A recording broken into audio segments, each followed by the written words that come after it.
জাতীয় নির্বাচনের আগে কেন স্থানীয় নির্বাচন হবে এমন প্রশ্ন তুলে দলের সিনিয়র যুগ্ম মহাসচিব রুহুল কবির রিজভী বলেন, বিরাজনীতিকরণের কারণে গণতন্ত্র আজ ভঙ্গুর হয়ে গেছে। এদিকে বিভিন্ন রাজনৈতিক দল অন্তর্বর্তী সরকারকে বিভ্রান্ত করার চেষ্টা করছে বলে মন্তব্য করেছেন বিএনপির স্থায়ী কমিটির সদস্য মির্জা আব্বাস। তানজিদ ভূঁইয়ার প্রতিবেদন।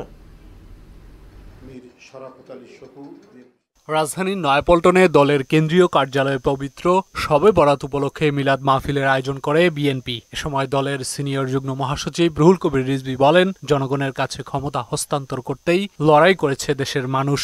অত্যাবশ্যকীয় সংস্কার শেষ করে দ্রুত নির্বাচনের দাবি জানান তিনি। বিএনপি বলেছে যে জাতীয় সংসদ নির্বাচন এটা হচ্ছে একটা জাতীয় নির্বাচন।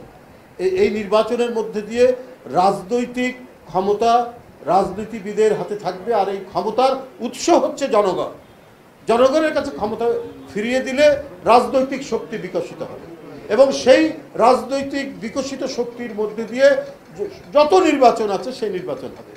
এটাও তো একটা ডিপলিটিসাইজেশন, এটাও তো বিরাজনীতিকরণ। এদিকে ঢাকা মহানগর দক্ষিণ বিএনপির সদস্য নবায়ন কার্যক্রমে দলের স্থায়ী কমিটির সদস্য মির্জা আব্বাস বলেন, ডেভিল ব্যবসায়ীদের সঙ্গে হাত মিলিয়েছে বিশেষ একটি রাজনৈতিক দল, দেশের স্বাধীনতা ও সার্বভৌমত্বকে ধ্বংস করার চেষ্টা করছে বলেও মন্তব্য করেন তিনি। যাদের উস্কানিতে আমার হাজার হাজার মা বোনের বুক খালি হয়েছে, ওই উস্কানি তাদের ধরছে না, কারণ ওদের সবার সঙ্গে হাত মিলিয়ে ফেলেছেন বিশেষ একটি রাজনৈতিক দল, যারা বারবার আমাদেরকে দোষারোপ করে। এখন থেকে আমাদের কাজ হবে ওই ধরনের ভণ্ড রাজনৈতিক দলগুলোকে, যারা একটা লেবাস পরে অন্য দলকে দোষারোপ করার চেষ্টা করে, তাদেরকে জনগণের সামনে উন্মোচন করে দেওয়া। পতিত সরকার দেশের প্রশাসন সহ সবকিছু ধ্বংস করে দিয়েছে। আওয়ামী লীগের প্রেতাত্মারা এখনো সচিবালয়ে বসে রয়েছে বলেও দাবি তার। ওই রকিব তাবিদ এবং হুদার মতো নির্বাচন না,